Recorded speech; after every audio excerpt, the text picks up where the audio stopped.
शांततेचा दीप इथे उजळतो मनामनात।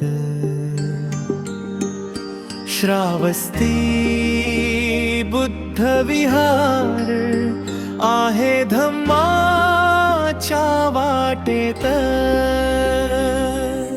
ध्यानाची ही भूमी पवित्र, शांतीचा गंध दरवळे। इथे बसता क्षणभर जरी दुःख सारे विरघळे। जय भीम जय बुद्ध निनाद गगनात, श्रावस्ती विहार आमुच्या हृदयात। ज्ञान करुणा समता यांचा हा दरबार, गोरेगावचा अभिमान बुद्ध विहार। सर्वांना सविनय जय भीम। आलेले मान्यवर आदेशी साहेबांना जय भीम। अल्पसा परिचय द्यायचा असं काही व्यक्तिमत्व नाहीये। रश्मीताई गांगुर्डे त्यांचं वय वर्ष 70 पार केलेलं आहे, तरी पण उत्साह आणि शिकण्याची जिद्द ही पाहता आपल्याला लाज वाटेलच आहे। त्यांनी त्यांचा जो काही अल्प परिचय होता तो व्हॉट्सअपवरती मी सगळ्यांनाच पाठवलेला आहे, तर तो तर सगळ्यांना माहितीच आहे। तरी त्यांच्या बाबतीमध्ये मी 2 वर्षे असं सांगेल की आज ते त्यांचा उत्साह इतका भरभरून आहे की त्या डोंबिवलीवरून निघाल्या आणि एवढा प्रवास करून इकडे आलेले आहेत आणि मला सांगतात तरी की ताई जरासं सांभाळून घ्या बरं का। आता मी काय बोलते, काय म्हणणार आहे तुम्हाला, तर त्यांच्या बाबतीमध्ये त्या असं बोलायला लागतील त्यासाठी तुम्हाला कळेल की त्या काय आहेत आणि त्यांच्या भाषेवर किती प्रभुत्व आहे। जराही त्यांना अहंकार नाहीये। अजूनही त्यांचं आता तरी छोटीशी गोष्ट झाली की मला वाटतं तुमच्या आई लहान असतील हे असतील तर पाया कसं पडायचं म्हणावं तसं काही हे नाहीये। मी त्या लहान असल्या तरी मी त्यांच्या पाया पडते, जराही त्यांना असं अहंकार नाही। रंजिताईंना मी असं सांगणार की आज पाली भाषेवरती तुमचं जे आता ज्ञान आहे ते थोडंफार आमच्या बरोबर शेअर करा। सोबतच त्याच्या बसलेले सारिश दादा म्हणतो आम्ही त्यांना, त्यांचं संपूर्ण नाव आहे सारिश डोळस। हे व्यक्तिमत्व असं आहे की एक्झिट लेण्यांमध्ये त्यांना ट्रेकिंगची खूप आवड होती। त्या आवडीमधून त्यांनी स्वतःचा कामधंदा सांभाळून जेव्हा त्यांनी ही आवड जोपासायचा प्रयत्न केला तर त्यांनी स्वतःसाठी विषय निवडला लेण्यांचा। आणि आज लेण्यांवरती जेवढे व्हॉट्सअपवरती त्यांनी ग्रुप हा फॉर्म करून व्हॉट्सअपच्या मार्फत याची प्रसिद्धी केली। त्या लेण्यांसंदर्भात माहितीची त्यांनी योग्य रीतीने कशी काळजी घ्यायची, एखाद्या लेणीबद्दल आपल्याला माहिती कळलेली आहे तर त्याच्यासाठी आपल्या बांधवांना कसं उत्स्फूर्तपणे उत्साहित करायचं की चला या लेण्या बघायला या, याच्यासाठी ते वेळोवेळी सहली अरेंज करतात। त्याच्यामध्ये अरेंज करताना स्वतःच्या खिशाला ते चार्ट देतात। बस अरेंज करण्यापासून ग्रुपमध्ये असलेल्या लेडीज, लहान मुलं किंवा जी वयस्कर आहेत त्यांची अतिशय घरच्या लोकांसाठी ते काळजी घेतात। नुकतंच त्यांनी पाली भाषेचं मन नाही जेवढा आमचा एकजूटचा ग्रुप आहे त्याच्यामध्ये लेण्या जेव्हा आपण बघायला जातो त्यावेळेला लेख असतात तिथे, तर लेख हे सर्वसामान्यांना कळले पाहिजे। ह्या अशोकाने त्यांनी पाली भाषेचे पण अध्यायाचे कार्यक्रम राबवले, तर त्यांनी अशोककालीन भाषेचा त्यांनी एक कोर्स कंप्लीट केला, त्यानंतर सातवाहनकालीन तो एक कोर्स कंप्लीट केलेला आहे। त्याच्यासाठी सयाजीराव कांबळे सरांचं पण सहकार्य लाभलं होतं। आपले गगन साहेब पण त्याच्यामध्ये खूप एक्सपर्ट आहेतच। तर मी या सर्वांचं स्वागत करते आणि रंजिताईंना आदेश साहेबांना सांगते की तुम्ही प्रमुख पाहुण्यांचे बद्दल 2 शब्द बोलून त्यांना विनंती करावी। धन्यवाद। विश्वशांतीरत्न तथागत गौतम बुद्ध, विश्वक्रांतीरत्न बोधिसत्व डॉक्टर बाबासाहेब आंबेडकर, छत्रपती शाहू महाराज, सम्राट अशोक आणि पालीचा विषय आहे त्यामुळे प्रिन्सेप ज्या महामाता या सर्वांना मी त्यांच्या आचरणा विचारांना मी पंचांग प्रणाम करते। तसेच विचारपीठावरील जी मंडळी आहेत, ॲडव्होकेट शांताराम भोसले साहेब अध्यक्ष, PS वानखेडे जनरल सेक्रेटरी, राजकुमार आहिरे सेक्रेटरी, शेखर काळे खजिनदार, तसेच माझ्यासमोर बसलेले सर्व उपासक आणि उपासिका यांना माझा सविनय जय भीम. मी रजनी भारत गांगोडे. मी ह्या पॅन्डेमिक काळामध्ये पॅन्डेमिकचा फायदा घेऊन मी MA केलं वयाच्या 17व्या वर्षी. सांगायचा उद्देश हाच की आपण परिस्थितीला घाबरायचं नाही. जी परिस्थिती येईल, बुद्धांनी हेच सांगितले ना की तुम्ही वर्तमान काळात जगा, गेलेल्या काळाचा विचार नका करू, येणाऱ्या पश्चिम काळाचा पण तुम्ही विचार नका करू. तर मी त्याचा तो पूर्ण फायदा घेतला. जमेल तसं पालीचं मी अभ्यास केला. आणि अजून मी अगत्याने सांगू इच्छिते की हे जे साहिबदादा माझ्या बाजूला बसले, हे मला नेहमी त्यांनी मला खूप मोठेपणा दिलेला आहे. प्रत्येक वेळेस त्यांनी मला पुढे केलेलं आहे. आपले भीमराव आंबेडकर साहेब, त्यांच्या हस्ते त्यांनी मला आदर्श मात्र मिळून दिलेला आहे पुरस्कार. 6 डिसेंबरला पण आम्ही एकत्र असतो. तर तसेच सीमाताई, अतुल लाटकर ह्या यंग जोडीने पण मला आमंत्रित दिलं. आणि त्यांनी आपण ज्यांचं आमंत्रण घेतो त्या ठिकाणचं आपल्याला थोडंसं तरी महत्त्व सांगायचं असतं. याच्यासाठी की तथागतना सम्यक संबुद्धांना जिथे आमंत्रण दिलं जायचं तर आधी त्यांना व्यवस्थित जेवणखाणं असायचं. मग ते राजे असो किंवा झोपडीतलं कोणी असो, त्याच्यानंतर ते देशना द्यायचे. तसं मी सीमा अतुल यांच्याकडे मी पाहुणचार घेतला. आणि त्यावेळी मी इथल्या श्रावस्ती वासियांचं मी कौतुक करते, अभिनंदन करते का त्यांनी मला ही संधी उपलब्ध करून दिलेली आहे. तर ह्या सगळ्यात मी आधी ह्या श्रावस्ती विहाराबद्दल मी बोलते. ते नाव ज्या श्रावस्तीवरून ठेवलं आहे ते श्रावस्ती म्हणजे सबभक्ती, सब अति इति सबभक्ती श्रावस्ती. को भंडर अति सब अति, काय नाही तिच्यात, हिच्यात सगळंच आहे. अशी ही श्रावस्ती की इथे 45 पैकी 25 वर्षावास तथागतनी इथे केलेले आहेत. इथे म्हणजे आपण असं समजू की ही श्रावस्ती आहे, तिचंच नाव इथे ठेवलेलं आहे ना. इथे जैतवन आहे, आनंदबोधी आहे, अंगुलीमालची दीक्षा आहे. जेव्हा सारीपुत्र बाय करायला येतात तथागतना तर तो डोळ्यासमोर तो क्षण येतो. महामाया गौतमी तथागतांची पहिल्या जन्मातली मावशी कम सावत्राई, ती यशोधरा, ती शेवटच्या क्षणाला इथे येते श्रावस्तीमध्ये. ह्या श्रावस्तीला जवळ 8 जी तीर्थस्थळं आपली सांगितली आणि खरी ही 4 महातीर्थस्थळं आहेत. म्हणजे जिथे तथागतांचा जन्म झाला, जिथे त्यांना ज्ञानप्राप्ती झाली, जिथे त्यांनी पंचवगीय भिक्खूंना त्यांनी धम्म सांगितला, आणि जिथे कुशीनाराला त्यांनी देह ठेवला. आणि अजून 4 उपठिकाणं आहेत. ही खरी बौद्धांची ठिकाणं आहेत, पण ही आता सध्या दुसऱ्यांनीच ऑक्युपाय केलेली आहेत. आणि त्याच्याजवळ जी अजून 4 ठिकाणं आहेत त्या सगळ्यांमध्ये श्रावस्ती ही श्रेष्ठ आहे. तर हे श्रावस्तीचं महत्त्व झालं. आता मी पाली या विषयाकडे वळते. तर पाली हे जे व्याकरण आहे ते जर आपण व्यवस्थित जाणून घेतलं तर आपल्याला बऱ्याच गोष्टीची माहिती होते. मी काय म्हणते का आता ही जी लहान मुलं आहेत, शेजारी गुजराती असले तर ही मुलं पटकन शिकतात. गुजरातीसुद्धा शिकतात ही मुलं. आत्ताची मुलं इंग्लिश शाळेत जातात, इंग्लिश हे पटकन शिकतात.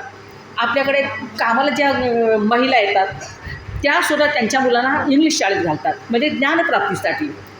पण सगळेजण आपली आपली भाषा बोलतात, त्यांची भाषा. आता ही मालवणी बोलणारा कोणतो, काय त्याचं मच्छिंद्र कांबळे, आयमाशिवाय त्यांची भाषाच नाही, आयमाशिवाय भाषा नाही, तरी तो बिनधास्त बोलायचा. डॉक्टर बाबासाहेब जेव्हा खेडेपाड्यात जायचे, एवढ्या अडीअडचणीत जायचे, तेव्हा ते तिथल्या माणसांसारखे ते बोलायचे, तसंच ते खायचे, तसंच ते राहायचे. आणि त्यामुळे त्यांची ती बोलणी खूप पटायची आपल्याला. तर ही जी पाली आहे, तर पालीचं जे व्याकरण आहे तर ते इतर म्हणजे पालीमध्ये 33, मी व्याकरण सांगते आधी. पालीमध्ये 33 वर्ण आहेत आणि 33 व्यंजन आहेत आणि 43 वर्ण आहेत आणि 8 स्वर आहेत. त्याच्यामध्ये अ, आ, ई, उ, ए, ऐ नाही, ओ, औ नाही, आ नाही आहे. आणि दुसऱ्या व्याकरणामध्ये म्हणजे कच्च्या यामध्ये जवळजवळ इथे आपल्याकडे 33 आणि 8 41. तर कच्च्यामध्ये एक 43 व्याकरण हे आहेत. आपल्या वैदिक काळामध्ये खूप मोठा आवाज घुमतोय का माझा? बरोबर आहे ना? वैदिक काळामध्ये त्या साहित्यातले 54 वर्ण सांगितलेले आहेत. संस्कृतमध्ये 50 वर्ण सांगितलेले आहेत आणि आपले हे 41 आहेत. दुसऱ्या भाषेमध्ये संस्कृतमध्ये प्रथम पुरुष हे एकवचन, द्विवचन, बहुवचन आहे. आपल्या पालीमध्ये मराठीमध्ये प्रथम एकवचन आणि बहुवचन आहे. सांगायचा उद्देश काय की ही त्यातल्या त्यात सोपी भाषा आहे ही. आणि पाली भाषेचा अभ्यास सगळ्या जगामध्ये केला जातो. पाली भाषा 12व्या शतकापर्यंत आपल्या भरतखंडामध्ये जम्बूद्वीपमध्ये ही सरसकट बोलली जायची. कारण सम्राट अशोकाचे जे शिलालेख आहेत ते कोरलेले आहेत. म्हणजे वादळ वारा पाऊस सगळं झेलते तरी पण ते जशीच्या तशीच आहे. म्हणजे सम्राट अशोकाची तेवढी दूरदृष्टी म्हणायची. तर सम्राट अशोकाने जी लिपी टाकली तर ती ही धम्म लिपी, म्हणजे जी पाली भाषा आपण म्हणतो तर ती पाली भाषा ही बोली भाषा होती. आणि तथागत त्यांनी त्यांच्या वाणीतून त्यांच्या मुखातून ही ह्या भाषेचा आगाज केलेला आहे. आणि त्यांनी त्यांच्या भिक्खूंना सांगितलं होतं की तुम्ही तुमच्या कोणत्याही भाषेमध्ये तुम्ही बोलायचं नाही. ही जी पाली भाषा आहे त्याच भाषेमध्ये तुम्ही कटाक्षाने बोलायचं. आणि ही पाली भाषेला पहिले ही मगध देशाची भाषा म्हणून ती ओळखली जायची. मगधची ती मागधी. आणि कधी कधी तिला काही ठिकाणी तिला अर्धमागधीपद बोलायला जायचं. अर्धमागधी म्हणजे जैन लोकांची अर्धमागधी. आणि पालीला मागजेच बोलायचे. पण जेव्हा 5व्या शतकामध्ये अश्वघोष आले आणि मग ते म्हणे पालेती इति पाली, जी बुद्ध वचनांचं पालन करते, संरक्षण करते, म्हणून हिला आपण पाली बोलायचं. आणि तेव्हापासून आपण ह्या भाषेला पाली बोलायला लागलो. पाली बोली भाषा आहे. बुद्धांची बोलचालची, बुद्ध अस्तित्वात आल्या, ह्या पृथ्वीवर अस्तित्वात आल्यापासून त्याच्या आधीपासून ती बोली भाषा आहे. सगळ्या लोकांची ती बोलचालची भाषा आहे. आणि ते राजे रजवाडे सगळ्यांचीच ही भाषा आहे. असं नाही की ही अचानक कुठून भाषा आलेली आहे. तरी पण काही ठिकाणी खोडसाळपणाने पाली भाषेला ब्राह्मी भाषा बोलतात. मग ब्राह्मी म्हणजे काय? मग कोण सायणाचार्य काय म्हणाले की ब्राह्मी भाषा म्हणजे ब्राह्मणांची भाषा.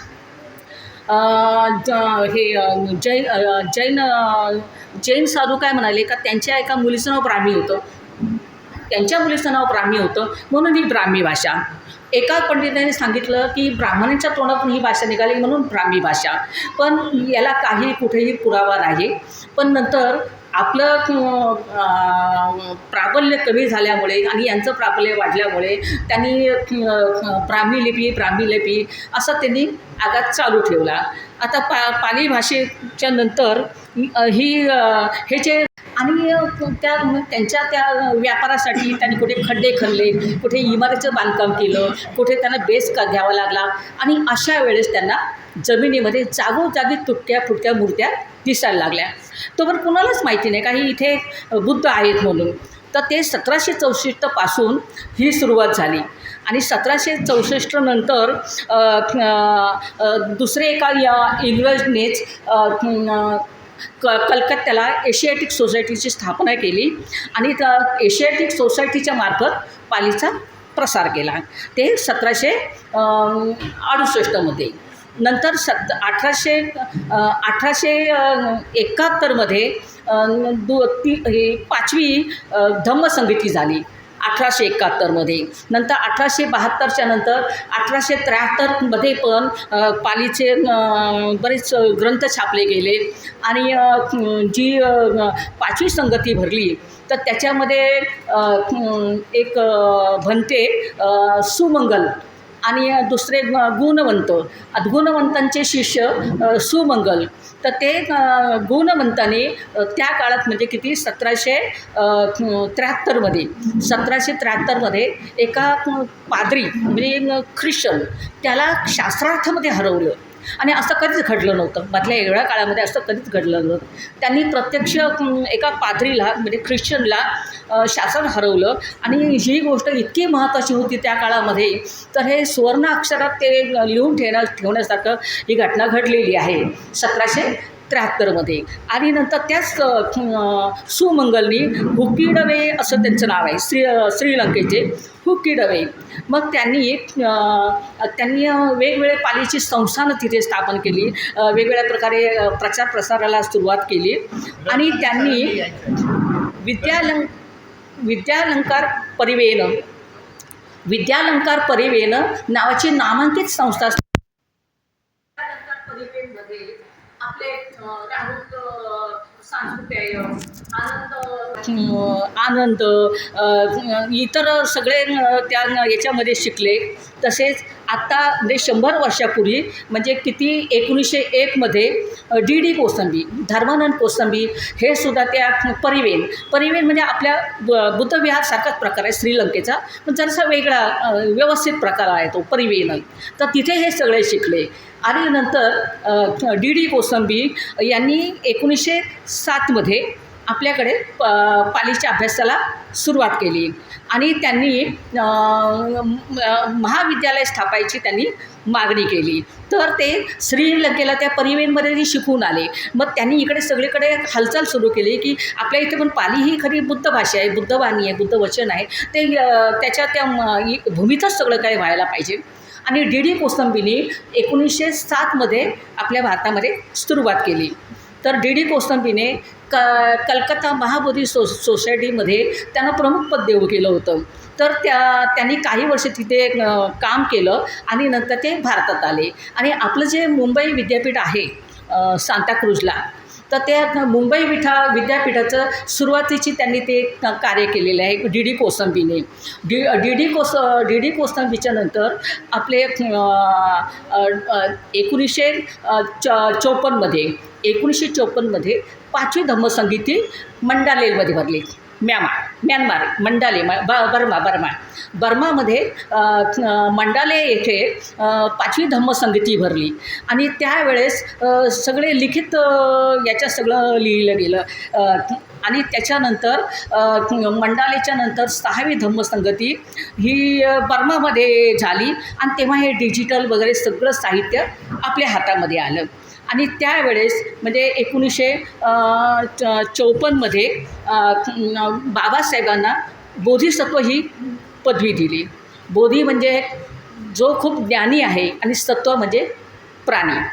आणि मग त्यांनी पाली भाषेचा खूप अभ्यास केला होता बाबासाहेबांनी. तर त्यांनी स्वतः डिक्शनरी तयार केली. ती 773 पेजेसची डिक्शनरी आहे आणि ही मला वाटतं आपल्या घराघरात असावी. तर बाबासाहेबांनी त्या डिक्शनरीमध्ये हिंदी, मराठी, इंग्लिश, गुजराती, मराठी अशा 5 ते 6 भाषांमध्ये असे लाईनीमध्ये त्यांनी किती मेहनत घेतली असेल त्यांनी. बाबासाहेबांनी म्हणजे हे सगळ्या सोशल वर्कचं सगळं व्यवधान सांभाळून शरीर प्रकृती साथ देत नसताना त्यांनी त्या काळामध्ये पालीचा अभ्यास केला स्वतः. आणि त्याच्यामध्ये त्यांनी घरगुती उपकरणं कोणती, किचनमधली उपकरणं कोणती, आपले वस्त्रप्रावरणं कोणती, आयुधं कोणती, ह्या सगळ्यांचं त्यांनी पाली भाषेमध्ये त्यांनी लिहून ठेवलेलं आहे त्याच्यामध्ये. आणि कशी वाक्य बोलायची, मी जेवतो, मी बसलो, मी आलो, मी गेलो, गुरुजी घरी आले, आज मी लवकर गेलो, म्हणजे ही साधी वाक्य त्यांनी त्याच्यामध्ये संवाद लिहून ठेवलेले आहेत. आणि हे व्याकरण इतकं सुंदर व्याकरण आहे, तर आपण सर्वांनी ते व्याकरण बघितलं पाहिजे. 1976मध्ये बाबासाहेबांनी आपल्याला धम्म दिला आणि 53 दिवसातच ते ऑफ झाले. म्हणजे त्यांना पुढे काहीच करता येईना. आता ते ऑफ झाले तर आपण फक्त आर्थिक, सामाजिक आणि हे राजकीय ह्या गोष्टी आपण खूप करायला लागलो. पण जी धार्मिक गोष्ट आहे ती आपण करायचं राहूनच गेलं. बाबासाहेब म्हणाले होते, मी तुम्हाला बुद्ध धर्म दिला आहे, पण तो तुम्ही छानपैकी त्याचं संरक्षण करा, त्याचं पालनपोषण करा. बाहेरचे देश नको बोलायला की ह्या लोकांनी आपला बौद्ध धर्म बाटवला आहे इथलाच, पण आपल्याला काहीच माहिती नाही आहे. तर बाबांनी 1976मध्ये आपल्याला 1954मध्ये 1956मध्ये बाबासाहेब गेले. ते तत्पूर्वी 53 दिवस आले त्यांनी आपल्याला बुद्ध धर्माची स्थापना केली आपल्या देशामध्ये. त्याच्यानंतर 1956 नंतर 1969मध्ये गोयंका गुरुजी म्यानमारवरून इकडे आले. जे बाबासाहेबमध्ये जी जमीन सुपीक करून ठेवली होती, नांगरून ठेवली होती, कसून ठेवली होती, तिथे त्यांनी अलगद बीज टाकत गेले. कोणतं? विपश्यनेचं, म्हणजे डोळे बंद करून तासनतास बसायचं. आज गुरुजींचा जन्म आहे, आजचाच आहे ना, 29 सप्टेंबर. तर हे पालीचा असा प्रवास झाला. आणि त्याच्यानंतर 1915च्या दरम्यान आपल्या कॉलेजमध्ये पाली भाषा शिकवायला सुरुवात केली. जवळजवळ 1.5 शतकं पाली भाषेला पण आत्ता ह्या घडीला पाली भाषेची स्वतःची इमारत नाही आहे. म्हणजे जे आहेत ना, हिंदी भवन, संस्कृत भवन, ह्या इमारती आहेत, पण पाली भाषेला असे ॲडजस्ट केलं जातं. आणि आता ते एक चित्र मी पाहिलं की पाली भाषेचे विद्यार्थी हे जमिनीवर बसलेत, त्यांना पाणी पिण्याची पण सोय नाही आहे. मग एवढी अनास्था का? तर आपण पाली भाषेचे केवळ विद्यार्थी नसल्यामुळे डिपार्टमेंट बंद व्हायची पाळी आली. आपल्या योजना भगत मॅडम अतिशय छान, म्हणजे कणखर व्यक्तिमत्व आहे आणि जवळ 1.5 दशकापासून त्या तिथे कार्यरत आहे. तिथे जागा पुरत नाही म्हणून कल्याणला एक उपकेंद्र घेतलेलं आहे. कल्याणला जागा घेतलेली आहे आपण, आणि तिथे काही मुलं शिकतात. आता हे पालीचं झालं. पाली महत्त्व. पालीचे विद्वान आपल्याकडे पालीबद्दल प्रिन्सेप जेम्स प्रिन्सेप याने 1764मध्ये जेम्स प्रिन्सेपने हे डिकोड केली. जी लिपी होती तो फक्त किती 37 वर्षाचा होता तेव्हा. आणि तो इतकी त्यांनी इतकी मेहनत केली का अति मेंदूदाहाने तो सिरियस झाला. त्याला उचलून लंडनला त्याच्या घरी न्यावं लागलं. तिथं तो ऑफ झाला. तेव्हा तो 39 वर्षाचा होता. पण त्या प्रिन्सेपनी पाली भाषेचं डिकोड केलं आणि त्या पाली भाषेमध्ये जो सतत शिलालेखवर यायचं ना, इयम धम लिपी देवाना पिय राज्ञा लेखा पिता. मग हा देवाना प्रिय राजा कोण आहे? देवाना प्रिय राजा कोण आहे? तर श्रीलंकेमध्ये पण देवाना प्रिय राजा, तिकडे पण असंच म्हणतात. आणि मग लोकांना काय, म्हणजे ह्या बाकीच्या लोकांनी काय सांगितलं, देवाना प्रिय म्हणजे देवांचा प्रिय. पण ते देवांचा प्रिय असं नाही आहे. तर मी स्वतः डिक्शनरीत बघितलं तर बाबा भारतीच्या पाली मराठी डिक्शनरीमध्ये 106 पेजवर देवा शब्द आहे. त्या देवाचे 3 प्रकार आहेत. तर देवा म्हणजे कोण? हे जे क्षत्रिय राजे का जे आपलं संरक्षण करतात, मग ते आपल्याला देव असतात. देवा म्हणजे तो देव कोणी नाही आहे, तो एक देवा एक चातुर्माहाराज, म्हणजे पहिले जी 31 एक्झिस्टन्स म्हणून सांगितले, म्हणजे मनुष्याच्या शरीरामध्ये बुद्धांनी 31 एक्झिस्टन्सचा अनुभव घेतलेला आहे. म्हणजे इतर लोक जे 33 कोटी जे म्हणतात ना, ते 31 प्लस अजून 2 त्यांनी वाढवले. पण ते 33 कोटी देव कुणाला सांगता येत नाही. पण आपण 31 एक्झिस्टन्स, तर त्याच्यामध्ये नरकयोनी, पशुयोनी, अपाय योनी, अशा ह्या 4 योनी, त्याच्यानंतर मनुष्य योनी, त्याच्यानंतर चातुर्महाराजी, अशा त्या, आणि शेवटी ब्रह्मा अमक तमक, असे करून त्या 31 हे एक्झिस्टन्स बुद्धांनी दाखवलेले आहेत. दुसरं म्हणजे आपण जे म्हणतो की हे सगळं पाली भाषेच्या अभ्यासामुळे आपल्याला भेटतं आहे. आपण म्हणतो माझ्या मनात असं आलं, माझ्या मनात तसं आलं, म्हणजे इथे मन हे एक आहे असं आपण दाखवतो. डोळे 2, कान 2, मन एक. पण बुद्ध धर्मामध्ये, पाली साहित्यामध्ये मनाचे 89 प्रकार आहेत. 89 प्रकारे चित्त, चेतसिका. जेव्हा आपण विपश्यना करायला बसतो तेव्हा ते सांगतात इंग्लिशमध्ये, मराठीमध्ये ते सांगतात, पण आपल्या सगळं डोळ्यावरून जातं. कारण आपण फक्त हे ऑनलाईनवरच आपण विश्वास ठेवतो, आपला स्वतःचा अभ्यास काहीच नसतो. तर एकूण हे 89 ते 140 म्हणजे अर्हत होण्यासाठी जे जे 8 मग्गफळ सांगितलेले आहेत ते धरून 140 प्रकार होतात आणि आपल्याकडे हे शिक्षण जागोजागी मिळतं. आता हे पाली विद्वान तर पाली विद्वानमध्ये तर मगाशीच मी हे सगळ्या विद्वानांचं वर्णन मी केलेलंच आहे. आणि आता पाली ग्रंथ आपल्याकडे त्रिपिटक आहे. तर त्रिपिटक हा इतका मोठा ग्रंथ आहे की तो आपण सर्वसामान्य पुथुजन आपण हाताळू नाही शकत. पण बाबासाहेबांनी आपल्याला फक्त 200-250 पानाचा बुद्ध आणि त्यांचा धम्म हे आपल्याला दिलं आहे. हे तर आपण वाचू शकतो. त्याच्यामध्ये बुद्ध धर्माशी खूप आपल्याला माहिती दिलेली आहे. त्रिपिटक झालं किंवा मिलिंदपय्य झालं. मिलिंदपय्यामध्ये नागसेन आणि राजा मिनिएंडर राजा म्हणजे मिलिंद ह्या दोघांचा संवाद दाखवलेला आहे. तर त्याच्यामध्ये सागल वर्णना म्हणून एक आहे. म्हणजे सागल शहर म्हणजे सियालकोट आता ते पाकिस्तानमध्ये आहे. जे पुरुषपूर आहे तेही पाकिस्तानला त्या पेशावर म्हणतात, त्याला पेशावर म्हणतात. तर हे सागलची वर्णने म्हणजे नगररचना कशी असावी, काय कुठे असावं, दवाखाने कुठे असावेत, अशी जी नगररचना आहे तर बुद्धांनी ती आपल्या शरीराची रचना त्याचं त्यांनी वर्णन केलेले आहे. म्हणजे खूप सुंदर वर्णन आहे ते. तर मिलिंदपय्य हे सुद्धा आपल्या घरामध्ये असावं. तसेच पाली भाषेच्या अभ्यासासाठी आपण ऑनलाईन ऑफलाईन खूप ठिकाणी आपण प्रयत्न करू शकतो. तर आता ह्या घडीला 16 एप्रिलपासून राजेंद्र भालशंकर यांनी फ्रीमध्ये क्लास सुरू केले होते. आता ते संपले म्हणा. त्याच्यानंतर बुद्ध दत्त फाउंडेशन म्हणजे प्रफुल्ल सर गडपाल प्रफुल्ल सरांनी 20 लेक्चर्स दिलेले आहेत. त्याच्यावरून सुद्धा आपण पाली शिकू शकतो. परत जागोजागी आता सध्या पखवाडा चालू आहे. म्हणजे आपलं हे अनागरिक धम्मपाल डेव्हिड, त्याचं पुढचं नाव डेव्हिड देववित्त. तर त्याच्या नावाने 17 ऑक्टोबरला म्हणजे 17 ऑक्टोबर पाली पखवाडामध्ये पाली दिन साजरा केला जातो. तर तो 17 सप्टेंबरपासून ते 2 ऑक्टोबरपर्यंत आहे, 15 दिवसाचा.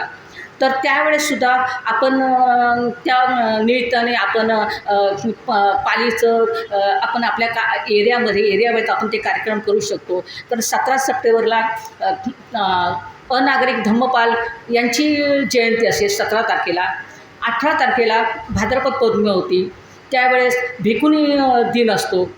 24 तारखेला आपले हे बाबा भारती ज्यांनी 100 वर्षापूर्वी पाली भाषेचं डिक्शनरी लिहिली, पाली इंग्लिश, त्यांची जयंती असते. आणि मग हे जे 15 दिवस आहेत आपण आपल्या परीने ते साजरे करू शकतो. पाली भाषेचा आपण प्रचार प्रसार करू शकतो.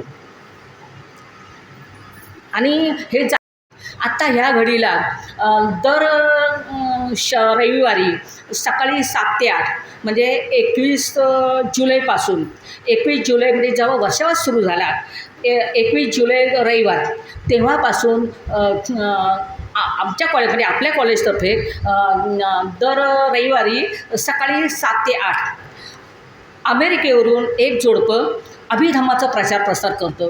तर मी आपल्या सारी दादा मी सांगत असते का तुम्ही ग्रुपमध्ये टाका म्हणून. म्हणजे अभिधम्मामध्ये एकदम उच्च प्रकार झाला. म्हणजे म्हणजे अगदी छान पुढारलेला. तर त्याच्याबद्दल दर रविवारी हे असतं. जातकांबद्दल दर शनिवारी 8 ते 9चा प्रोग्राम असतो. आपण हे सगळं अटेंड केलं पाहिजे. त्यानंतर मी आपणाला सांगू शकते की आपल्या संविधानामध्ये पृष्ठ क्रमांक 223वर 8वा अनुच्छेद आहे, अनुसूची 8वी अनुसूची आहे. आणि ती अनुच्छेद 344A ते 351 ह्या भागात विभागलेले आहे. त्या 8व्या अनुसूचीमध्ये 22 भाषा दिलेल्या आहेत. किती? 22 भाषा.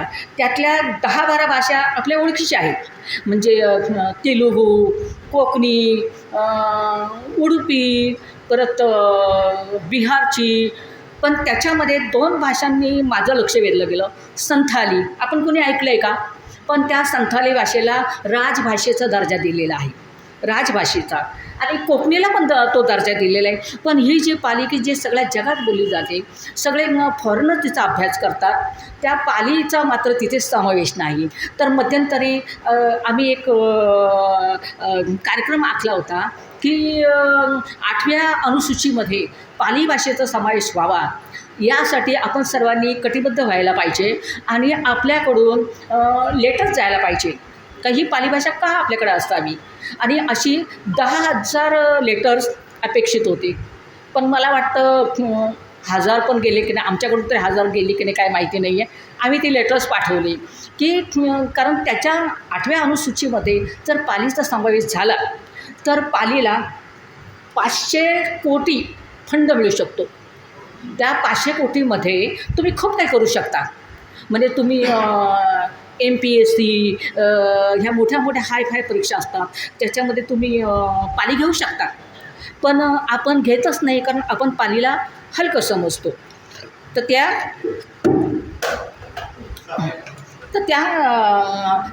पालीला 500 कोटीचा फंड मिळू शकतो. पण त्या दृष्टीने आपण कोणी प्रयत्नच करत नाही. तो जर फंड मिळाला तर आपली मुलं हायस्कूलमध्ये कॉलेजमध्ये पाली भाषा घेतील किंवा एखादं समजा विधानसभा लोकसभेमध्ये निवडून गेला, तो जर पाली बोलायला चालायला लागला तर तो पालीमध्ये तो तिथे बोलू शकतो. एखादे अनुवादक त्यांची गरज लागेल, अनुवादकसुद्धा पेमेंटवर तिथे येऊ शकतात. पण आपण पालीला आपण पाहिजे ते महत्त्व देत नाही. आणि अजून तरी आपल्याकडे जनगणना झालेली नाही की जे 2021मध्ये अपेक्षित होती. 2100, 22, 23, 24 गेली, 24 संपत आली. तर जनगणनामध्ये येणारा प्रगणक तुम्हाला विचारू शकतो की तुमची मातृभाषा काय, आपण मराठी बोलतो, तुमची दुसरी भाषा कोणती, आपण गप्प बसतो कारण हिंदी तर राष्ट्रभाषा आहे. पण आपण कोणीच म्हणत नाही का माझी दुसरी भाषा पाली भाषा आहे. आपल्या सगळ्या वंदना पाली भाषेमध्ये आहेत. लहान लहान मूल बुद्धम शरणम गच्छामी धम्मम शरणं गच्छे, आपल्या एरियातल्या सगळ्या व्याकरण तोंडपाठ असतात वंदना.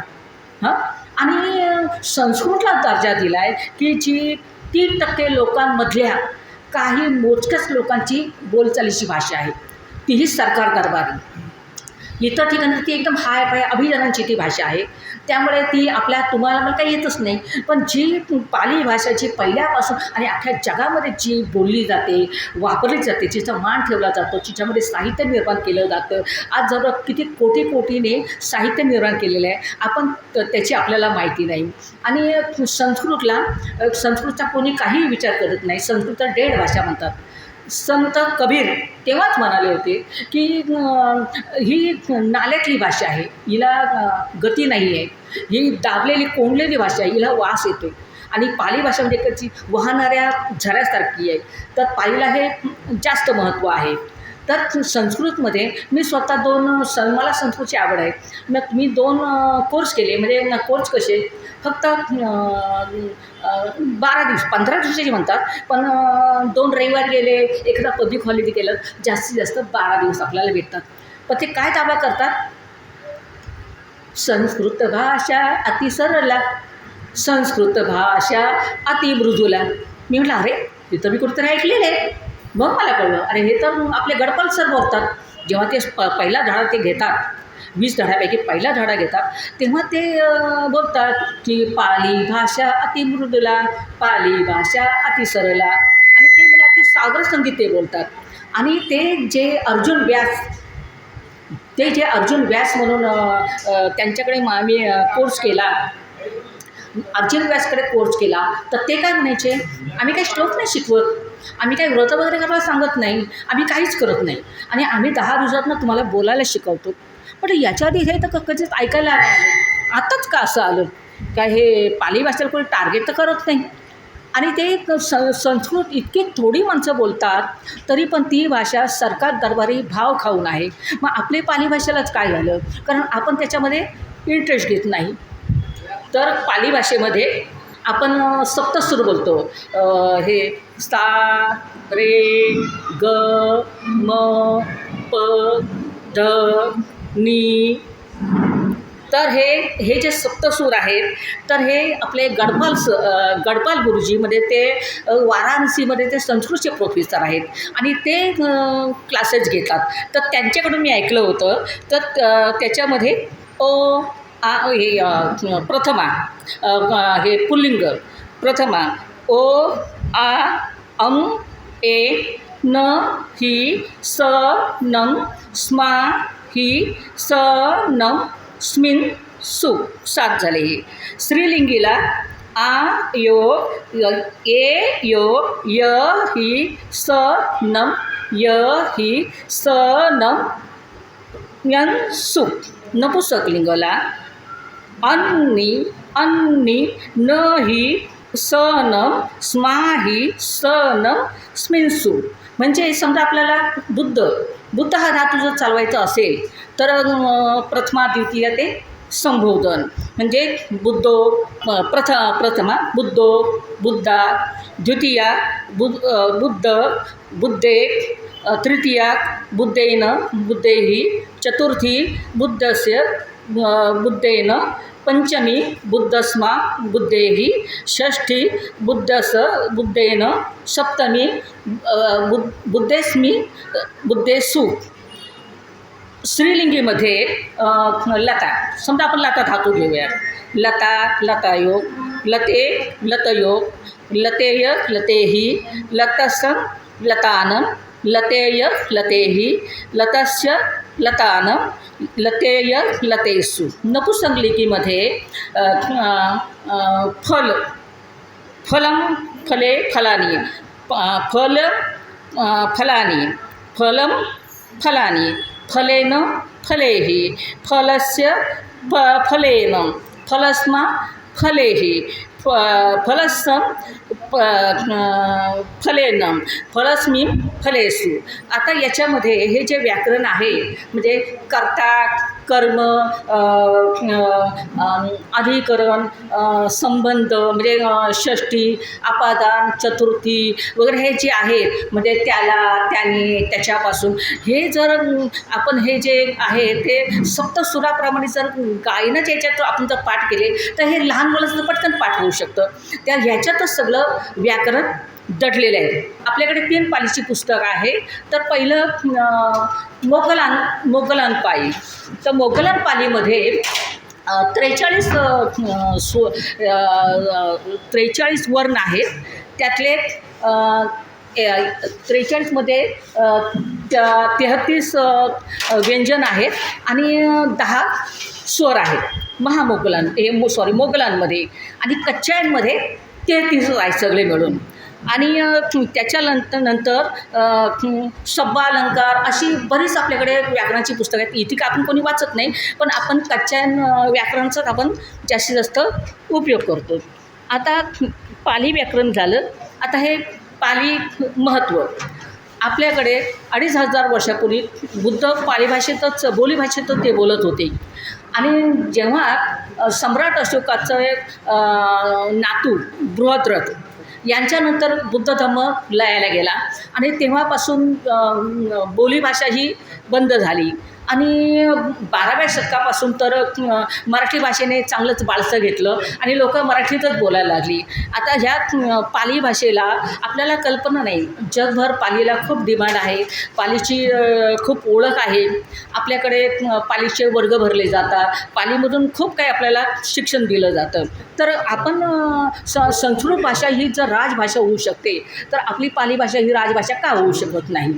तर त्यासाठी आपण प्रयत्न केले पाहिजेत. तिचा प्रचार प्रसार केला पाहिजे. आपण घरामधले ती बोलचालीची आपली भाषा ठेवली पाहिजे. साध्या गोष्टी आपण त्याच्यात संस्कृतमध्ये कोणीही बोलत नाही तरी पण ती राजभाषा आहे. बघा तुम्ही संविधान घरामध्ये असेल त्याच्याने पेज नंबर 223 बघा. 22 भाषांची सूची आहे आणि त्याच्यामध्ये नेपाळी पण आहे. आता नेपाळ तर आपल्याकडे येत नाही. आता नेपाळी तर पलीकडे गेलं आहे पण तिचं सुद्धा समावेश त्याच्यामध्ये 22 भाषांमध्ये तिचा सुद्धा समावेश केला गेलेला आहे. कोकणीचा आहे फक्त पाली भाषेचा नाही. आता हे जर फॉरेन असलं तर कळलं की आम्ही एवढं ह्या भाषेला मान देतो आणि यांच्या देशामध्ये तर पाली भाषेला तर कोणीच विचारत नाही का. तर हे पाली भाषा 8व्या अनुसूचीमध्ये दाखल होण्यास पाली भाषा 8व्या अनुसूचीमध्ये दाखल होण्यासाठी प्रयत्न करणे आपण त्याप्रमाणे शिकणे ऑनलाईन ऑफलाईन सगळ्या प्रकारचे कोर्सेस आहेत. तर ते आपण करायला पाहिजे. आता मी पाली भाषेबद्दल जरा एक गीत बोलू का? हां पालीगीत. पाली भाषा अति सरला, पाली भाषा अति मृदुला, पाली भाषा अति सरला, मधुरा भाषा अति सरला, वदामि पालीम् अहं सदा, पठामि पालीं स्वयं मुदा, अहो शृणोमि पालिगीतं, लिखामि पत्तेषु संगीतं, वग्ये पालिगीतमिदं, श्रुत्वा रमति मे चित्तं, गायामि गीतम् अतिमधुरं, नच्छामि गीतं छम छम छम, पिया म्हणूया पाली भाषा, जनकल्याणी महायशा. तर हे गडपल सरांनी जेव्हा आम्ही त्यांचे क्लास घ्यायचो, आम्हाला ते काही ठिकाणी त्यांनी 10 दिवसांचे कोर्ससुद्धा पाली भाषेच्या संबंधित केलेले आहेत. मग तर त्याचे भिक्खू, छोटे श्रामणे वगैरे सगळे तिथे येतात, महिला येतात. पण हे नागपूरला, आपल्या इथे असं निवासी शिबिर कुठे मला तरी आठवत नाही का निवासी. आपण इकडे पडतो 10 दिवसाचा कोर्स कुठे आहे का, काय आहे का. अक्षरशः आपण अगदी बायका अगदी वरतोंड करून सांगतात, मी 10 केले, मी सतीपठाण 2 केले, मी 3 केले. पण त्या सतीपठाणचा अर्थ काय, ते सतीपठाण कोणी कोणाला केव्हा म्हटलं तेही आपल्याला माहिती नाही. सतीपठाण आपल्याला काही समजत नाही. पण तिथे जर 10 दिवस शिबिराला घालवण्यापेक्षा जर पाली भाषेचा कोर्स कुठे असेल तर आपण त्याला 10 दिवसाची हजेरी आपण त्याला लावली पाहिजे असं मला वाटतं आहे. तर एवढं बोलून जय भीम.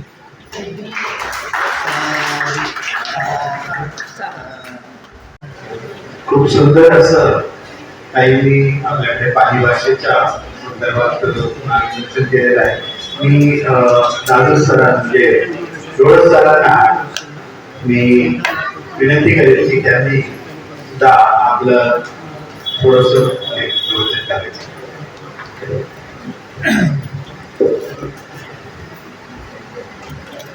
सर्वांना पहिला मैत्रीपूर्ण जय भीम. सावस्ती मी प्रथम अभिनंदन आणि धन्यवाद बोलतो, कारण या 2 रविवारी तुम्ही आम्हाला चांगल्या पद्धतीने इथे व्यासपीठ उपलब्ध करून दिलात. त्याबद्दल मी सर्व एकजूटलेने अभ्यासकाच्या समूहाच्या वतीने आपले धन्यवाद देऊ तेवढे कमीच आहे. एकजूट लेणीबद्दल तर गेल्या रविवारीच मला वाटतं प्रभू पुरंदर चांगल्या पद्धतीने बोलून गेले. पण तरी पण मला 2 शब्द बोला तर मला असं वाटतंय की श्रावस्ती बुद्धविहार संस्कार केंद्र समितीवरच बोलावं. तर मी अनेक बुद्धविहार पाहिली, अनेक बुद्धविहारांमध्ये गेलो किंवा अनेक बुद्धविहारांना भेट देखील दिली. पण श्रावस्ती बुद्धविहाराची जी गोष्ट आहे ती आज नजरेने पाहत आहे. चांगल्या पद्धतीने उपासक इकडे प्रतिसाद देत आहे. या सर्व उपासकांना मी अगदी मनापासून विनंतीपूर्वक सांगतो की आपण देखील आजूबाजूच्या गावामधले आहात, आजूबाजूच्या तालुक्यामधले आहात. कुठे काही अशी समजा अडगळीची लेणी वगैरे असेल तर ती एकजूट पर्यंत न पोहोचवता श्रावस्ती बुद्धविहारापर्यंत जरी पोहोचवला तर तुमचं कार्य पूर्ण झालं असं समजतो. आणि त्याच्यावरती तुम्हाला तुमच्याच नावाने तो लेख आम्ही प्रसिद्धी करून देऊ किंवा त्याच गावामध्ये तुम्ही आम्हाला ही लेणी दाखवली असं आम्ही जाहीर करू. कारण प्रत्येकाच्या नातेवाईक, प्रत्येकाच्या गावोगावी कुठे ना कुठे साखळीरीत्या एक नातेवाईक जोडलेले आहेत आणि ही लेणी कुठेतरी आपल्यापासून अपरिचित राहिलेली आहे. तर ही शोधण्याचा जर प्रचार केला आपण किंवा हा प्रयत्न जर आपण केला तर मला वाटतं 2024 वर्षवास निमित्ताने हा वर्षवास आनंदमय साजरा केला असा जाहीर होतो.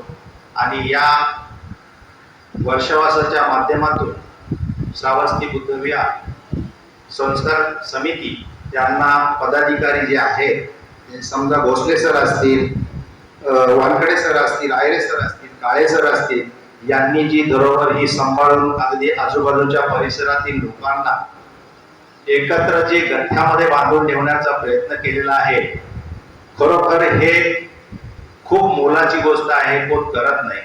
त्याच्यामधून चांगल्या पद्धतीने आमचे आयरे सर तुम्हाला बौद्धचार्य म्हणून वेळोवेळी लाभतातच. आम्ही व्हिडिओ वगैरे पाहत असतो, वेक्टर सर नेहमीच टाकत असतात.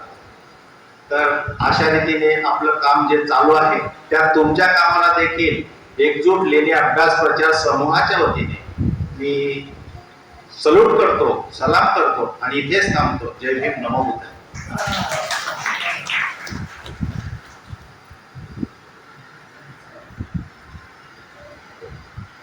सरांना विनंती करेन, काल मागच्या वेळी तुम्हाला हे समजवताना वेळ नव्हता मिळाला, आज मला वाटतं वेळ आहे. तर थोडस याच्याबद्दल परत एकदा उजळणी करून द्यायची आहे. म्हणजेच हे बघा, हे अ आणि हा जो आहे ना, हा भाग थोडा समजण्याच्या पलीकडचा आहे. हे आहे सोपा, पण ते तुम्ही या शब्दांमध्ये ते कसं ऍड करायचं त्याच्याबद्दल सर 2 मिनिट.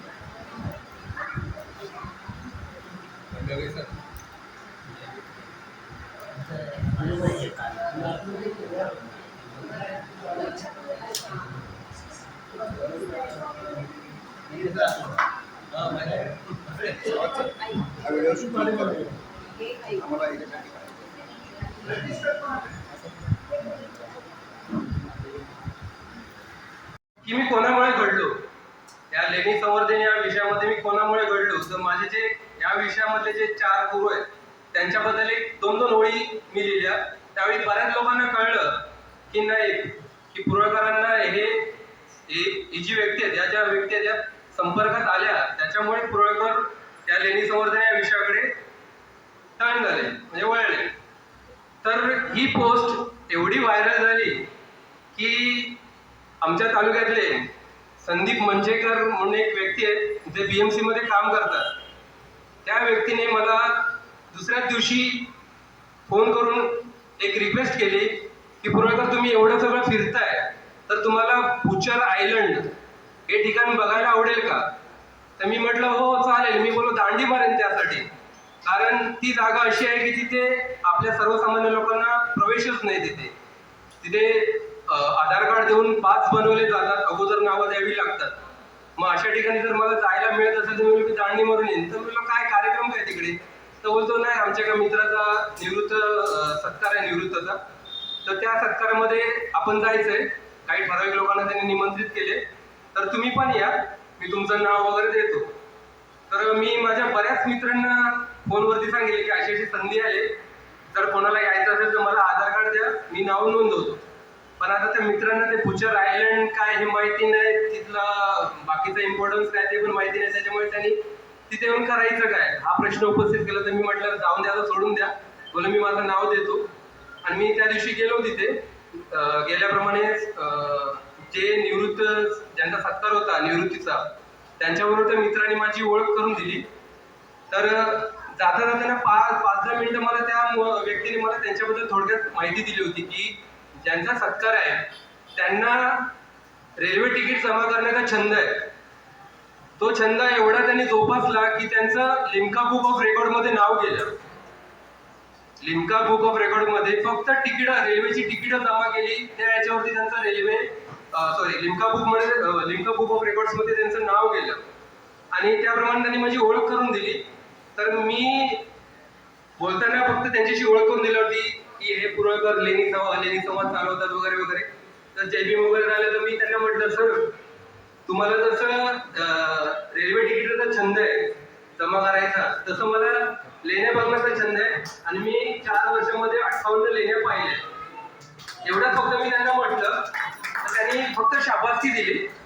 तर ठीक आहे. आणि ते प्रत्येकाला ते हाय लोक होते, मी पण त्या जास्त वेळ घेतला ना, आम्ही त्यावरती डायरेक्ट टेकवरती गेलो.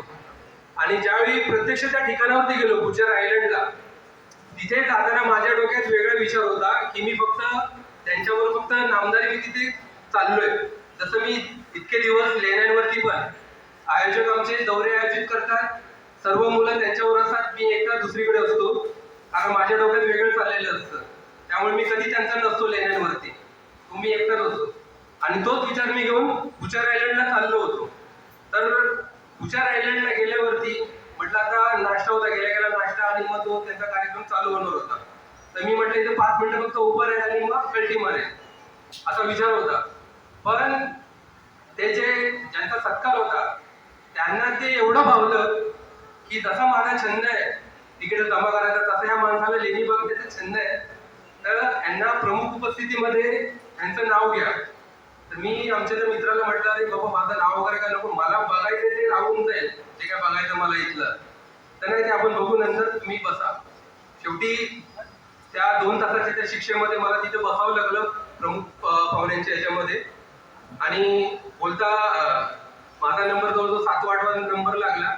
मग त्या 5 मिनिटामध्ये मी त्यांना घारापुरी लेणी, त्याच्या समोरचा जो डोंगर जिथे आपले 3-4 स्तूप आहेत जे अजूनही प्रकाशात नाही आहे, त्यांच्याबद्दल माहिती दिल्यानंतर जेवढे तिथे प्रमुख पाहुणे होते तेवढ्या सगळ्यांनी माझा कॉन्टॅक्ट नंबर घेऊन माझ्याशी दुसऱ्या दिवशी परत संवाद साधला आणि तुमच्याकडे जे काय असेल ते आम्हाला पाठवा, कारण तुम्ही ज्या कॉन्फिडंटने सांगितलं ते बोलतो आम्ही इथे एवढी वर्ष ड्युटी केली, आम्हाला पण नाही माहिती की समोरच्या डोंगरात काय आणि काय नाही.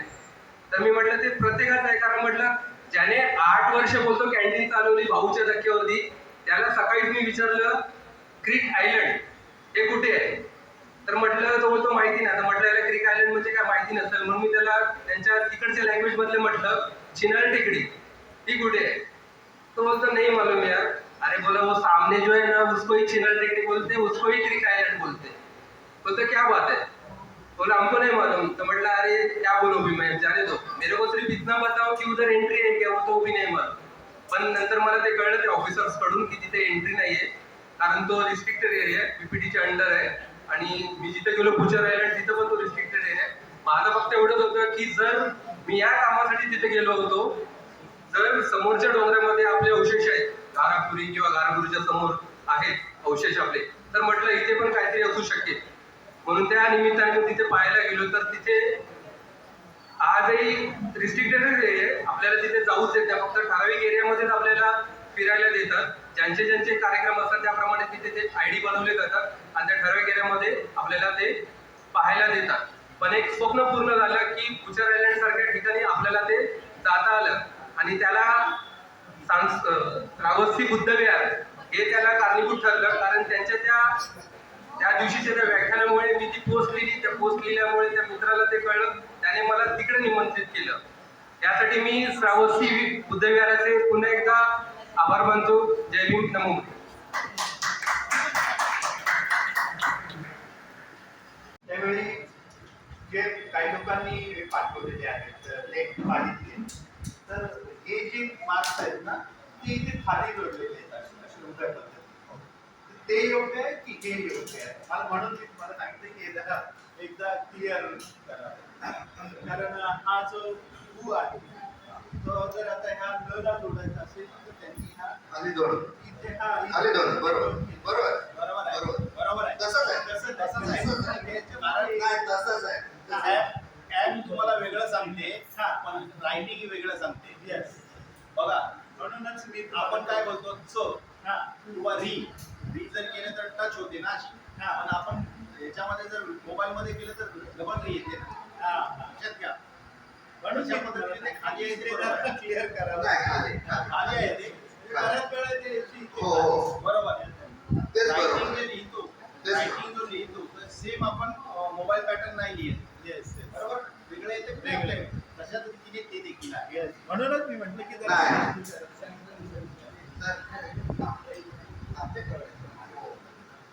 तर हा याच्यामध्ये कसं आहे माहिती आहे, थोडस आपली देखील चिकित्सक बुद्धी असायला पाहिजे.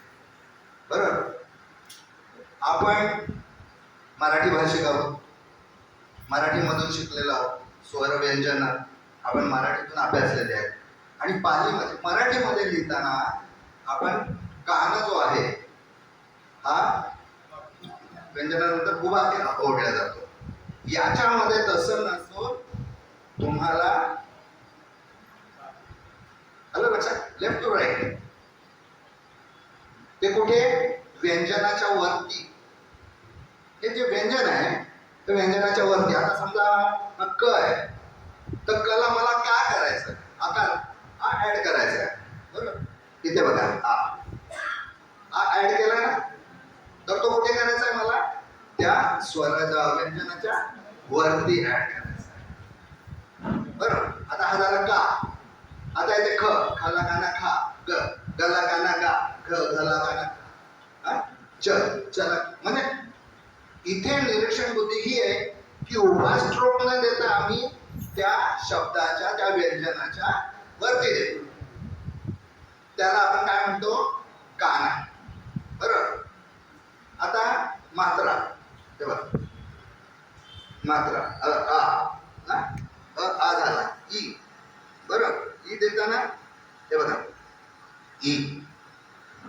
आपण काना दिला सरळ रेष. बरोबर. डावीकडून उजवीकडे. आता त्याला असा स्ट्रोक द्यायचा आहे म्हणजे तो ई. आपण ही ऱ्हस्व ई. ऱ्हस्व ई जी आपण लिहिताना अशी लिहितो. बरोबर की नाही? ती ऱ्हस्व ई. आणि दीर्घ ई लिहिताना त्याच्यावरती 2 स्ट्रोक येतात. हे बघा. त्याच्यावरती 2 स्ट्रोक येतात. म्हणजे जर इथे मी क लिहिला, कला का केला, एक वरती डॉट म्हणजे उभी रेषा दिली, ती झाली. ती झाली ऱ्हस्व. ऱ्हस्व वेलांटी. दीर्घ वेलांटीला मला 2 द्यायला लागतात. आ ई. नंतर उ. बरोबर. उला खाली येतो. खाली. आता याच्यात पण कसं आहे, काही शब्द बघा इथे तुटतात, इथे तुटतात. काही गोलाकाराने तुटतात, काही सरळ रेषेत तुटतात. तर इथे जर द आहे आणि ह्या दला जर मी खाली दिली तर ती लांबेल. मी कन्फ्युज आहे. शिलालेखामध्ये जेव्हा आपण बघतो तर मग तिथे असं लक्षात येतं की मग इथे काय जो स्ट्रोक मारलेला आहे तो चुकून खाली घसरलाय काय? तर तसं न होऊ नये हा खाली लक्षात. आणि मग जर 2 असतील तर 2. अदरवाईज याला 1. जो गोलाकार येतो त्याच्यानंतर जे दिला जातो तो अशा प्रकारे. नंतर आपण आ बघितला, ई बघितला, उ बघितला, उ बघितला. आता ए ला आपल्याला या बाजूला द्यायचं. आपण काय करतो? के करतो ना. के कुठे करतो? इकडे करतो ना. मग तसं मला तो स्ट्रोक लेफ्ट टू राईट ने देता आता राईट टू लेफ्ट द्यायचा आहे. म्हणजे के. आता समजा केशव लिहायचंय मला. बरोबर. क म्हणजे प्लस साईन. लक्षात घ्या. क जी आहे ही प्लस साईन ही. आणि के. आता श. बघा श. श. ॲरो. ॲरो आहे ना तो श. आणि व म्हणजे गाठ. उभ्या रेषेतून गाठ दिलं तर मला केशव लिहायचं झालं तर मी के. श म्हणजे बाण आणि व म्हणजे गाठ. उभ्या रेषेतून गाठ. इथे तुमची चिकित्सक बुद्धी काय आहे? पाली भाषामध्ये तुम्हाला असं रेडीमेड तुम्हाला स्वतः मी 11 महिन्याचा फक्त विद्यार्थी आहे. हो साहेब. 6 ऑक्टोबर 2023 ला एकजूट लेणी अभ्यास प्रचार समूहाचा जो ग्रुप आला माझ्याकडे, ते बनते संघरत्न आज तर पॅगोडाला आहे. तर त्यांच्या बघा आमचा मैत्री बुद्ध विहार भांडुपला आहे. योगायोग कसा असतो? पावसाचे दिवस होते. एक मुलगा छत्री घेऊन भंतेजींना उभा होता आणि मी फक्त मित्राकडून बोलून म्हणजे आता समजा लाटकर सरांच्या सासरवाडीला जायचं झालं तर जसं फक्त वळण आहे तसा मी गेलो असतो तर त्यांची माझी भेटच नसती झाली. पण योगायोग बघा कसा. मी 4 वर्ष झालं रिटायर्ड होऊन, पण मला संधी कशी मिळाली त्यांच्यामुळे ते मी तुम्हाला सांगतो. त्यांना भेटलं, म्हटलं काय भंतेजी वंदामी केलं तर म्हणे बुद्ध विहारामध्ये वर्षावासाचाच कार्यक्रम हे. तर म्हटलं हो होईल ना. तर म्हणे नाही मी जास्त दिवस नाही थांबणार आहे, मी फक्त 4 दिवस थांबणार आहे. का तर त्यांना एलघोल लेणीला जायचं. एलघोल लेणी तर म्हणे हो. मग आम्ही चाळीत राहतो साहेब, परंतु माझ्या मुलाने फ्लॅट घेतला. आम्ही अजून शिफ्ट झालेलो नाही, त्याच्यामुळे येणाऱ्या भंतेजींचं जे काय आगत स्वागत ते सगळं आमची फ्लॅटवर करतो. जेवणापासून व्यवस्था, राहण्या त्यांच्या स्वतंत्र कक्षच समजा त्यांच्या लगी उपलब्ध करून दिलेला आहे. आणि मग तिथे रात्रीच्या भोजनात जेव्हा चर्चा झाली तर त्यांना 4:30ला उठून जायचं होतं.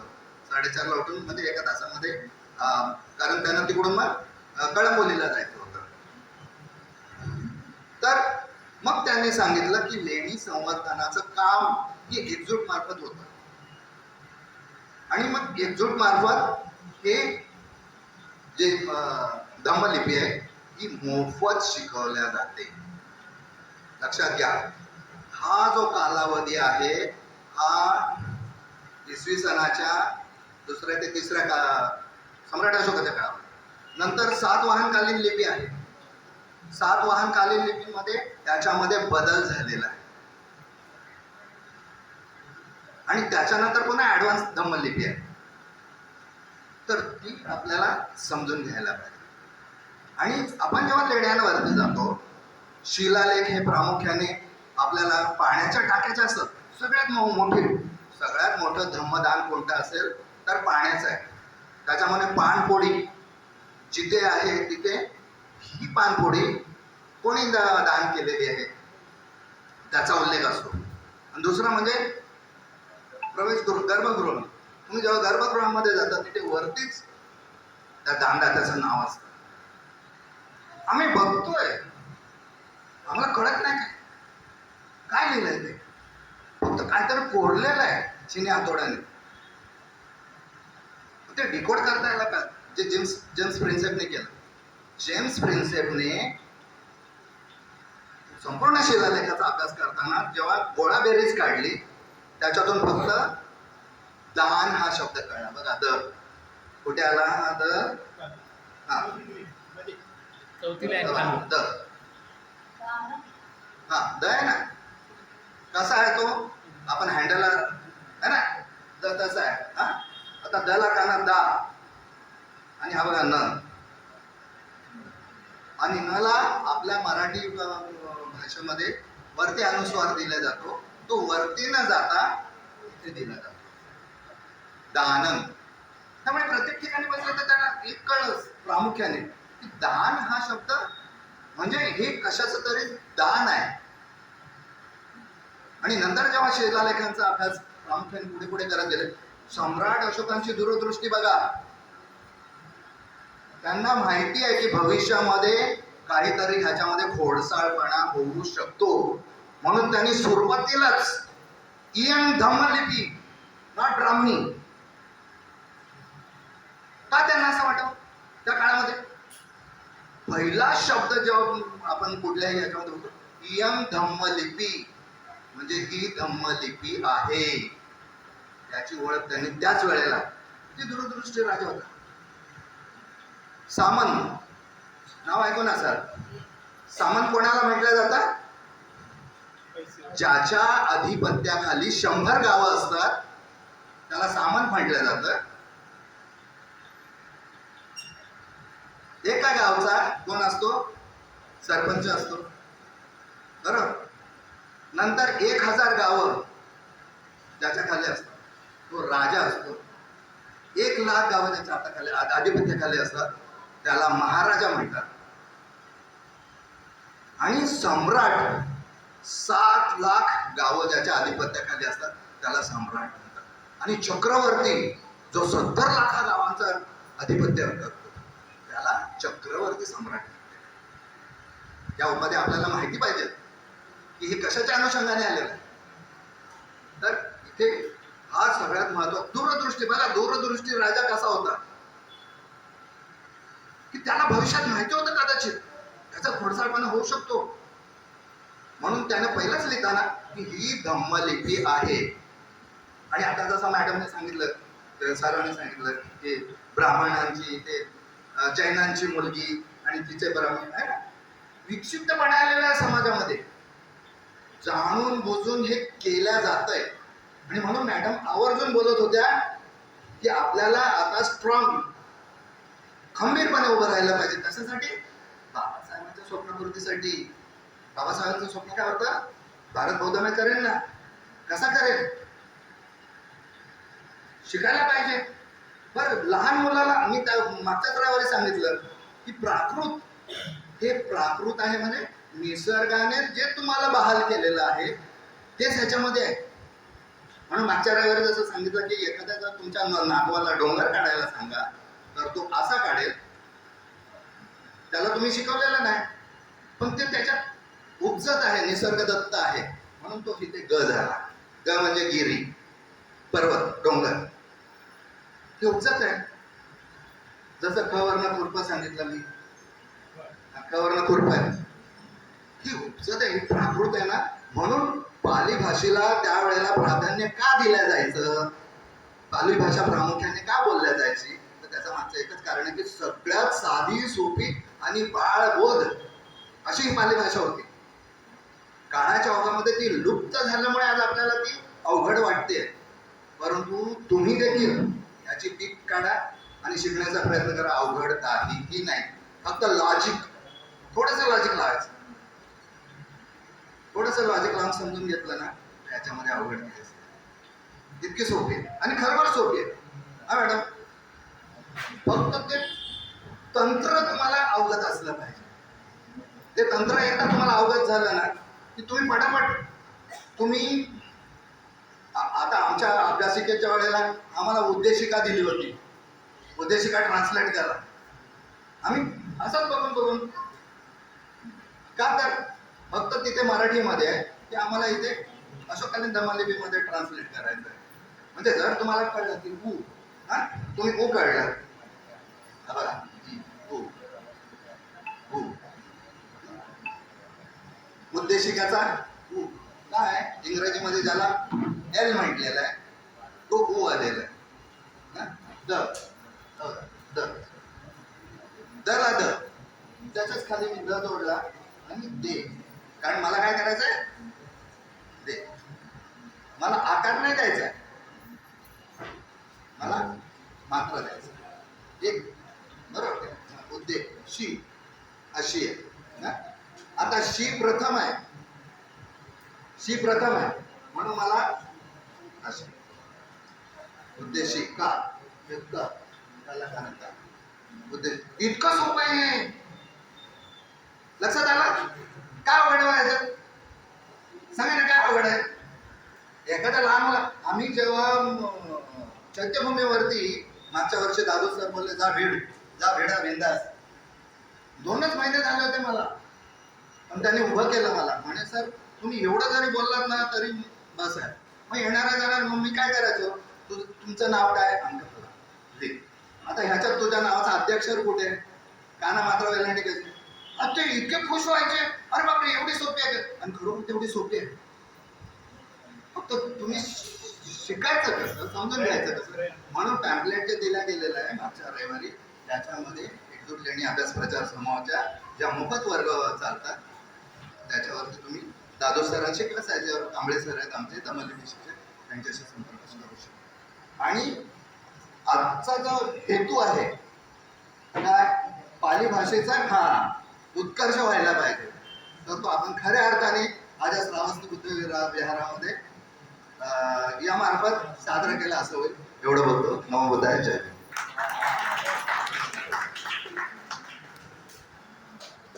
सरांनी खरंच सांगितलं की ती खूप सोपी भाषा आहे. आणि मी मागच्या वेळी एक फोटो काढलेला, त्याच्यावर म्हटलं चला बघूया आपण आपल्याला कळतंय का.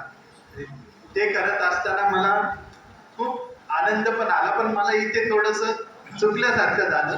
पण म्हटलं चला आज सरांना विचारूया की काय, कारण मी जेव्हा पाहिलं पाली भाषेच्या याच्यावर भाषेचं जे आपल्या ॲपवर वगैरे येतं किंवा मोबाईलवर, तेव्हा हे जे 2 काने आहेत ना ती इकडे असे खाली दिलेले. म्हटलं मग हे बरोबर आहे की हे बरोबर आहे बाजूला दिलेले. तर त्याचं विश्लेषण होण्यासाठी मी हा प्रश्न केला. तर त्यांनी सांगितलं, तर मी इथे 2 काने असे सरळ दिले, ती लाईन वाढेल, त्यापेक्षा पण तिला आडव्या पद्धतीने दिलं तर त्याचा अर्थ तुम्हाला लागेल. आणि जर ह्या ठिकाणी मी जर खाली देतोय तर त्याचं पण तुम्हाला व्यवस्थित, म्हणजे ते कसं वापरावं, जे दिलेले हे आहे ते कसं वापरावं याचं तंत्र कळावं, म्हणून मी आजचा हा सरांना रिक्वेस्ट केली.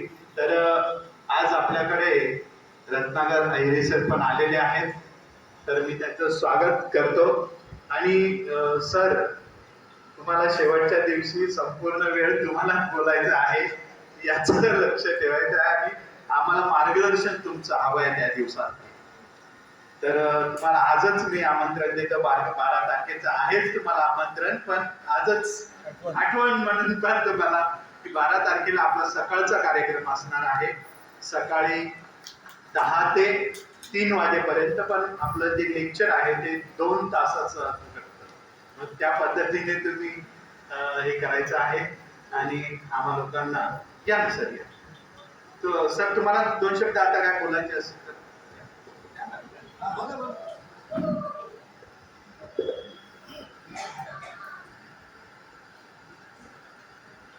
जय भीम. नंतर होणार आहे. जेवण झाल्यानंतर बोलू का? सुट्टी घेऊन जय भीम. मित्रांनो, जय भीम म्हणायचा अधिकार कुणाला आहे? जय भीम म्हणण्याचा अधिकार कुणाला आहे? तर जो भीमासारखं जय खेचून आणेल त्याला जय भीम म्हणायचं. परंतु आम्ही नको त्या ठिकाणी, ज्या ठिकाणी गरज नसते त्या ठिकाणी सुद्धा मोठ्याने जय भीम म्हणतो आणि हातामध्ये येणारे कॉन्ट्रॅक्ट आहे किंवा काम आहे ते बाजूला निघून जातं. प्रश्न असा आहे, जय भीम म्हणताना बाबासाहेबांनी काय केलं? बाबासाहेबांनी किती केलं? बाबासाहेबांवरती लिहिलेली पुस्तकांचं फक्त जर प्रदर्शन घडवलं तर मी तुम्हाला कोरेगावचा एरिया सुद्धा कमी पडेल. जी पुस्तकं वाचायची म्हणजे आपल्याला 2-3 जनरेशन मध्ये यावं लागेल सगळ्यांना. म्हणजे मी 70 वर्ष 80 वर्ष जमत अशा 80 वर्षाचे इतकं लिखाण करू. बाबासाहेबांनी हे केलं, बाबासाहेब ते केलंय त्यांनी, पण त्याच्यामधलं मी माझ्यातलं बाबासाहेब बाहेर कधी काढणार आहे हे फार महत्वाचं. कारण प्रत्येकामध्ये बुद्धत्व आहे, प्रत्येकामध्ये एक बाबासाहेब आहे, प्रत्येकामध्ये गाडगे बाबा लपलेले आहे, प्रत्येकामध्ये बुद्ध आहे. परंतु आपण दुसऱ्यांना मोठं म्हणतो आणि आपल्याला कमी लेखतो आणि मग त्याच्यामधला सगळा इश्यू निर्माण होतो. तुम्ही ज्यावेळेस तुम्ही स्वतः म्हणा सोहम म्हणजे मी कोण आहे, तर मी I am the image of the nature, मी ह्या ब्रह्मांडाचा एक भाग आहे, मी ह्या निसर्गाचा एक भाग आहे. बाबासाहेबांवरती एवढी संकट झाली पण कधी ते निगेटिव्हिटी मध्ये गेले का? कधी त्यांना वाटलं का नाही घरदार सोडून पळून जावं? अहो, एक संकट आपला 12वीचा मुलगा मॅडम एका विषयामध्ये 1 मार्क कमी पडतो आणि 12वीला नापास होतो. एकुलता एक मुलगा घरी न येण्याऐवजी गोरेगावच्या रेल्वेच्या प्लॅटफॉर्मवर जातो, त्या रोळाचा किस घेतो किंवा फॅनचा फॅन होतो. 12वीचा रिझल्ट लागला तर जर कोणी विचारला फॅनचा उपयोग काय, मी म्हणतो फॅनचा उपयोग कशासाठी असतो? कशासाठी? तर एक संकट आलं तर आपण लगेच जीव द्यायला निघतो. बाबासाहेबांच्या आयुष्यामध्ये प्रत्येक क्षणाला आलेली संकट डोळ्यात पुढे घ्या, मग बाबासाहेबांना किती वेळेस हे करावं लागतं? बेसिकली आयुष्य जगताना जर तुम्ही आतून खंबीर असाल तर बाहेरची गोष्ट, आम्ही हार्डवेअरवर लक्ष देतो. हार्डवेअरवरती 3 पीस कोट काय आहे, सोनेरी फ्रेम पाहिजे, गळ्यात सोन्याचं पाहिजे, बूट. एक माणसाचे बूट तुम्ही प्राइस विचारली किती, म्हणजे 78,000 रुपीज. किती? 78,000. मी तर म्हटलं ते जर बूट मला घालायला दिलेस ना, मी पायात घालेल आणि हाताने चालेल पण बूट वर ठेवून जमिनीला टच नको व्हायला. म्हणजे कसं आहे, म्हणजे आम्ही हार्डवेअरची काय करतो, हार्डवेअरकडे लक्ष देतो पण सॉफ्टवेअरकडे लक्ष देतो. मित्रांनो, पहिल्यांदा तुम्ही तुमचं सॉफ्टवेअरकडे लक्ष द्या, हे हार्डवेअर आपोआप बदलेल. हा बाबासाहेबांनी तेच केलं. इतकी मोठी संकट होते पण त्यांनी आपल्या ज्ञानाच्या जोरावरती जगाला इतकं ललांबूत केलेलं आहे की एका तत्ववेत्याने म्हटलं का बाबासाहेब 65 वर्ष जगले. त्यांनी जेवढं काम केलेलं आहे तेवढं काम जर आपल्यासारख्या माणसाला करावं लागलं आपल्याला 650 वर्ष जगावं लागेल.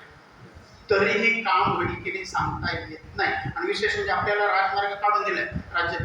आता त्यावेळेस तरी हाताने लिहावं लागायचं. बाबासाहेब डायरेक्टली सांगायचे, नानक रट्टे लिहायचे, बरोबर आहे, किंवा टाईपरायटर होतं, लिहिलं त्याच्यात 2 चुका झाल्या तर पुन्हा पूर्ण पेज लिहावं लागेल. आता कॉम्प्युटर आले तरी आपल्याला 650 वर्ष लागणार. इतकं ललांबूत केलेलं. फक्त आपण बाबासाहेबांना सुद्धा सांगितलं 33 कोटी काही कसे झाले ते, आता काही वाढले असेल, आपल्याला काय करायचं तो भाग आपला नाही, बरोबर. आपण काय करायचं याच्याकडे आपण लक्ष देऊ. तर बाबासाहेबांनी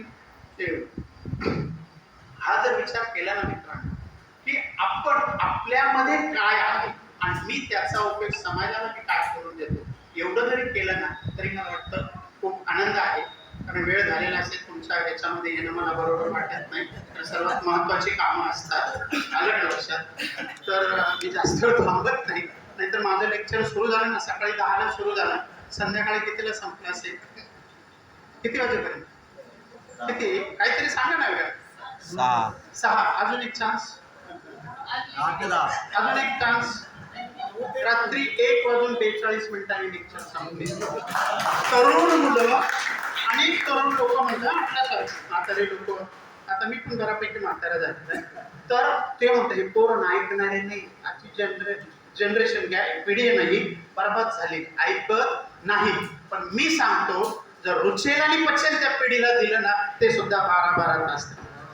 आज या ठिकाणी वयाची एज फॅक्टर जर बघितला तर माझे एकही पण मला वाटत नाही कॉलेजचा मुलगा वगैरे आहे का कोण कॉलेजमधला, आमचा मित्र जर सोडलं आहे का, नाही. कारण तिकडं सोशल मीडिया आहे, तर एवढं सोशल पण सोसण्याच्या पलीकडे गेलाय, तरी तो सोशल मीडिया पाहिजेच. आयुष्याची बरबादी झाली. प्रश्न हा ह्या गोष्टी तरुण लोकांकडे गेल्या पाहिजेत. तर असा तरी एक कार्यक्रम ठेवा. म्हणून मी साहेबांनी मला सांगितलं, मी आवर्जून सांगितलं आयरे साहेबांनी त्या दिवशी आपण तर याच या, पण आपल्या मुलाला बाबा तू 2 तास तरी चल, पहिले 5च मिनिटं बसू द्या. जर 5 मिनिटातला एक जरी माणूस परत गेला ना तर मी पाहिजे त्याला बक्षीस देईन. 5 मिनिटं फक्त थांबा तुम्ही माझ्यासाठी. एवढं जर केलं ना आपण या तरुण लोकांना देणं फार गरजेचं आहे.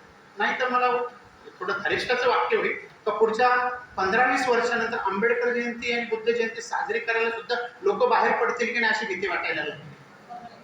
ऑनलाईन करून टाकतील लोक. तर हा जो विचार एक बुद्धांनी इतकं सुंदर सांगितलेलं आहे. आपला जो संघ होता तो आपण घेतला नाही, संघाच्या सगळ्या आपण घेतल्या नाही. ह्या संघाची सगळी चोरी कुठं बरे आपल्या नागपूरला झाली, बरोबर आहे.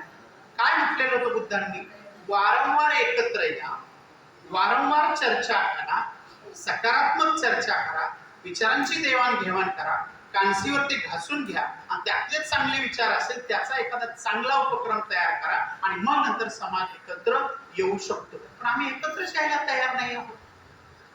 ज्यांची वय वर्ष 55-60 झालेली आहे, काही पुस्तकं असे म्हणतात लोक, नाव घेतो मी, काही लोक म्हणजे आपल्याकडे म्हणतात गीता जर वाचली तर आयुष्यातले सगळे प्रश्न सोडवण्याची ताकद आहे गीता याच्या. पण वाचतात कधी लोक, कधी वाचतात शेवटी. मग याची जागा बेडरूम मधनं गॅलरीमध्ये येते, म्हाताऱ्याची जागा. हा तिकडे पडदा लावला जातो नवीन आलेली मसनबाई मध्ये, आणि मग ती बोलते, ते ऐकायला जातं भिंतीच्या बाहेर. हो म्हातारा लई खोकायला लागले, जमिनीचे कागदपत्र सही करून घ्या, नाही तर वर गेलं तर तो गावाला काहीच देणार नाही. म्हणजे म्हाताराचा एक प्रश्न झाला त्यावेळेला तो गीता वाचतोय का पुस्तक वाचतोय. मित्रांनो पुस्तक, मी तर म्हणतो बाबासाहेबांनी दिलेली संविधान आणि गौतम बुद्धांनी दिलेला आपला धम्म, या 2 गोष्टी, 2 राजमार्ग एवढे मोठे नाही जगात कुठलंच पुस्तक वाचायची गरज नाही तुम्हाला, कोणाच्या पाया पडायची सुद्धा गरज नाही. दुर्दैवाने आम्ही नवीन गाडी घेतली, कुठली स्कॉर्पिओ, का लगेच जाते कुठे, श्रद्धा आणि सबूर, श्रद्धा आणि सबूर येतात कंटेनर खाली. प्रश्न हा आहे, मी माझ्या चित्तावर किती लक्ष देतो, मी माझ्या विचारावरती किती लक्ष देतो. बाकी हा जो ड्रायव्हर आहे याच्यावर तुम्ही लक्ष द्या. आणि जर तुम्ही त्या ठिकाणी जर अवेकन मोडवरती असणार तर मला वाटतं तुमच्याकडनं कुठलेही चुकीचे डिसिजन घेतले जाणार. आज आपण किती श्रीमंत आहोत. मुंबई सारख्या ठिकाणी जन्माला आलोय, मोतीलाल नगर सारख्या ठिकाणी प्रत्येकाचं घर 500-600 बघितलं. इथून पुढे जर बघितलं 3-4 कोटीचं घर आहे एका माणसाचं. ऍग्री आहोत, आमची घरं मोठी झाली. पण काय म्हणतात माहितीये का, यांचं व्यक्तिमत्व लहान, बोलणं लहान, ज्ञान लहान, पण यांचं खानदान महान झालं. ते महान होण्याचं त्यांचं ज्ञान महान झालं पाहिजे ना मित्रांनो.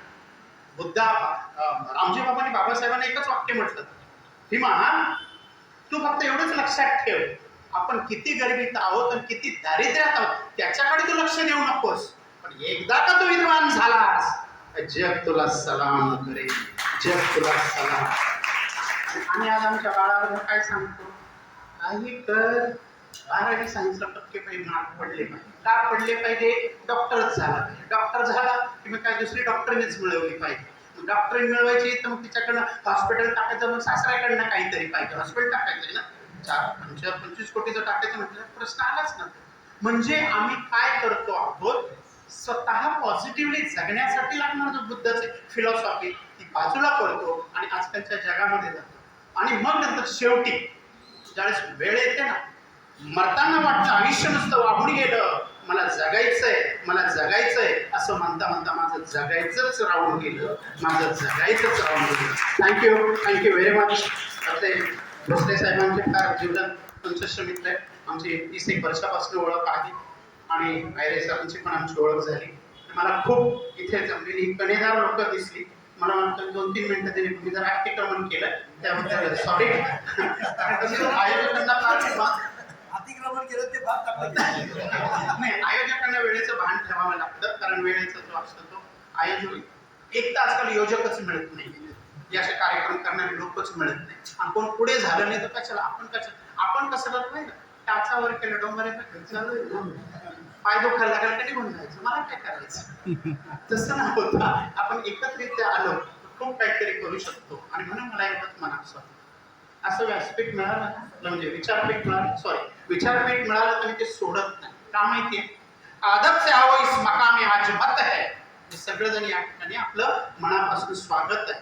आदब से आओ इस मकामे आज मत है, क्योंकि यहाँ की खाक से हम इंसाफ पैदा करते हैं. थँक्यू. जय हिंद, जय भारत. आता साहेबांनी एकजुटीचं किती महत्व आहे हे पटवून सांगितलं आहे. आणि त्याच आमच्या एकजूट टीम मार्फत आम्ही श्रावस्ती बुद्ध विहारला उद्देशिका देऊ इच्छितो. तरी अध्यक्षांना आणि उपस्थित तुमचे जे कार्यकारिणी असेल त्यांना विनंती करेल की त्यांनी उद्देशिकेचा स्वीकार करावा.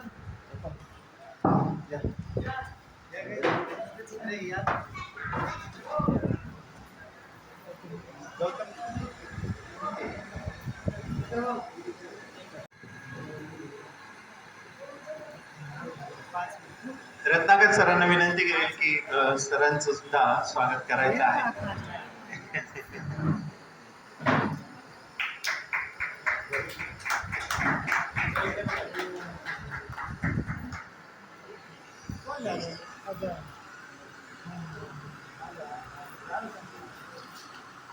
आणि पुरळकर सरांचं सुद्धा स्वागत आपण इथे करूया. खूप सुंदर असा उपक्रम राबवताना इकडे बघा, ते अगदी एका तरुणाला लाजवेल अशा पद्धतीने कार्य करत आहेत. धन्यवाद सर. आपल्या सर्वांकडून आपल्या या पाहुणे मंडळींचं आपण इथे आभार व्यक्त करूया. आणि आजचा जो आपण सर्वजण जो अल्पभार घेत आहात तर आमच्या भगिनी गवळीताई, शोभा गवळीताई यांच्या कुटुंबियांकडून हा अल्पभार आपल्याला इथे दिलेला आहे. तर मी रत्नाकर सरांना मी विनंती करेन की मुली पण आलेल्या आहेत ना, त्यांना पण बोलवा.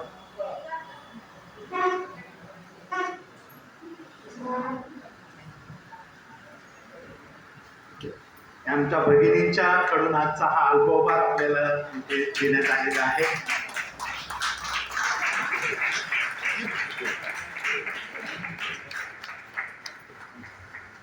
धन्यवाद आपले. थँक्यू.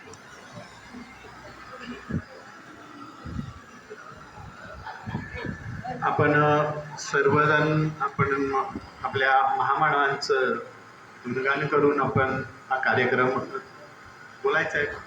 सॉरी. आपल्याला आजचा जो हा पाली भाषेचा विषय इथे आपल्या मान्यवरांनी सांगितलेला आहे, यातच आणखी एक भर आमच्या ताई यायचं आहे पुढे.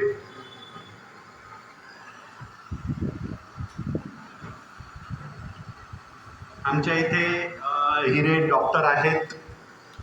ॲक्युपंक्चरचं ते डॉक्टर आहेत. खूप सुंदर असं कार्य ते करत आहेत. आणि त्यांच्याच या पत्नी यांनी पाली भाषेमधून MA केलेलं आहे आणि त्यांनी आज इथे जाहीर केलेलं आहे की मला आपल्या लोकांना शिकवायला पाली भाषा आवडेल, तर मी इथे वर्ग भरवू शकते. जर ज्यांनी आपण इथे आलात, उपस्थित राहिलात पाली भाषा शिकायला, तर त्या पाली भाषा आपल्याला शिकवायला तयार आहे. म्हणजे बघा, आपल्याकडे खूप विद्वान लोक आहेत, पण आपल्याला त्या गोष्टी माहिती नसल्यामुळे आपण त्या घेऊ शकत नाही. तर आपण ताईंचं सुद्धा ते स्वागत करूया. येस, येतील. आज त्यांना इथे छान वाटलं ना, इथे चांगली लोक येत आहेत, आपण पण काहीतरी योगदान दिलं पाहिजे असं. त्यामुळे काही 2 शब्द काय बोलायचे आहेत? नाही, तसं काही नाही. वेळ मिळेल तशी मी येतच असते. असं नाही, वेळ मिळेल तेव्हा मी येतच असते. पण काही गोष्टी, जॉब असतो, घर असतं, त्याच्यामुळे जमत नाही. वेळ काढूनच, कारण घर पण सांभाळायचं, आपला नवरा पण सांभाळायचं.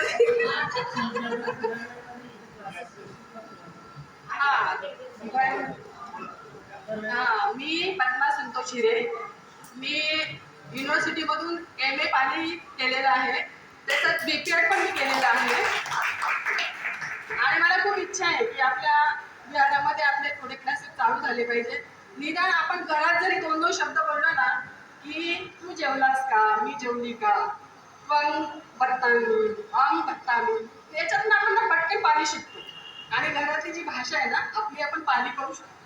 कारण मी आणि माझे मिस्टर घरात असतो ना, तेव्हा मी हे शब्द बोलत असतो. त्याच्यामुळे त्यांची माझ्यामुळे ते पाली शिकले, असं झालेलं आहे. त्यांची खूप इच्छा, अजून पण त्यांना MA करता आलं नाही, पण त्यांचा सपोर्ट, माझ्या घरातल्यांचा खूप सपोर्ट, माझ्या सासूबाई, मिस्टर यांचा खूप सपोर्ट असल्यामुळे मी शिक्षण लग्नानंतर करू शकते. त्याच्यामुळे माझ्या फॅमिलीकडून, हिरे परिवाराकडून आणि एकजूटची पण मी, आता तुमचे ऑनलाईन क्लासेस होते ना, त्याच्यामध्ये मी होते. सर्वात जास्त गुण माझ्याकडे तुमचं, हे पण मी सांगते. ॲडव्हान्स नाही, तुम्ही परीक्षा घेता बोलल्यानंतर तेव्हा मी नाव दिलेलं, पण माझं त्या दिवशी कॅन्सल झालं. मी नाशिक नगर घेते ना, त्याच्यामुळे तिकडे जरा प्रॉब्लेम होता. चालेल. दिवाळीनंतर ज्यांना इच्छा असेल त्यांनी नाव नोंदणी अवश्य करा. मी दिवाळीनंतर क्लासेस सुरू करेल. धन्यवाद.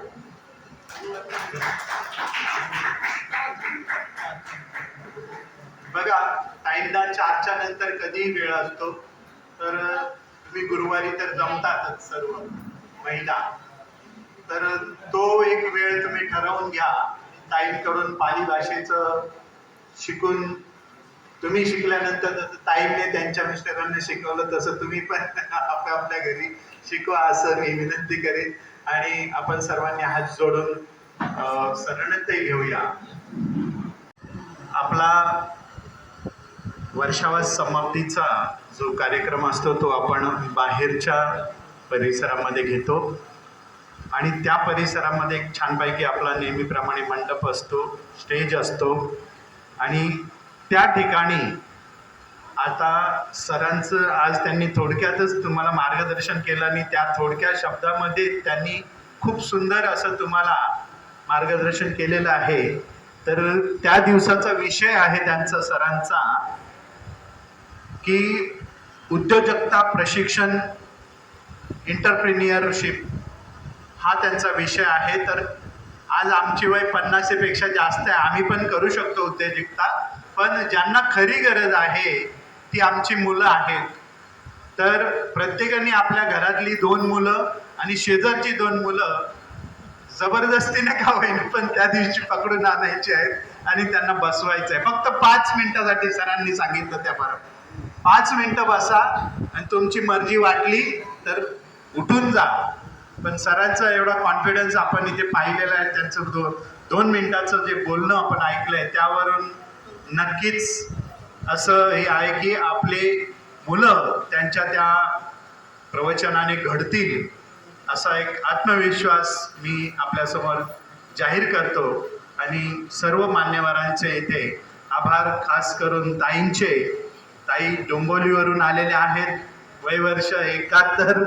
आणि मी पोस्ट टाकली होती की लवकर या, आपल्याला लवकर संपवायचं आहे, पण शेवटी आपला वेळ हा तिथेच होतो.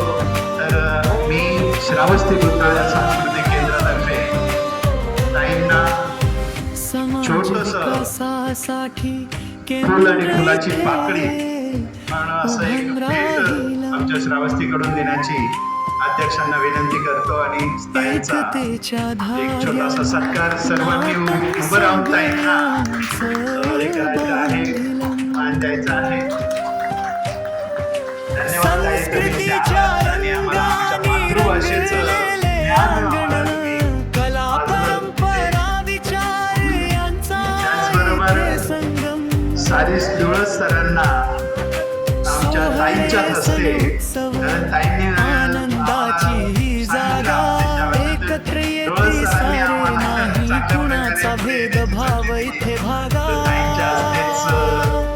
त्याचबरोबर रत्नाकर सरांचं सुद्धा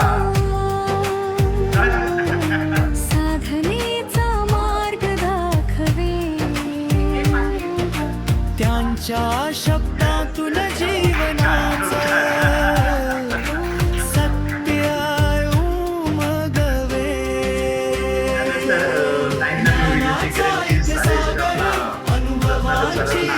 पुष्प देऊन त्यांचं सुद्धा इथे स्वागत करायचं आहे. आपण सारे शिकण्याचा मोफत वैद्यकीय शिबिरे, सेवा मानवतेची, करुणेचा संदेश देई वाट चालू प्रगतीची. वर्षावासाचे दिवस, प्रवचनांची मालिका, धम्माच्या प्रकाशात उजळे जीवन वाटिका. एक शब्द बुद्धांचा मार्गदर्शक खरे. श्रावस्ती विहार जीवनाला दिशा दे. जय बुद्ध पद्धतीने मार्गदर्शन केलं आणि आपल्या सर्वांचे त्यामुळे श्रावस्ती बुद्धविहार सांस्कृतिक केंद्रातर्फे आपले आभार मानतो. तर वेळ झालेला समतायांचा दरबार, गोरेगावचा अभिमान बुद्ध विहार.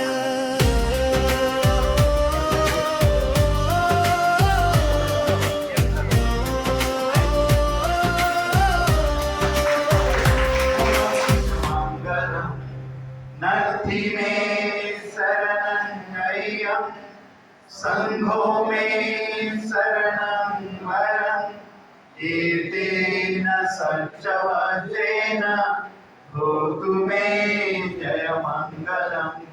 साधु साधु साधु बुद्धं नमामि, धम्मं नमामि, संघं नमामि. नमो बुद्धाय. जय भीम. सर्वांचे मंगल.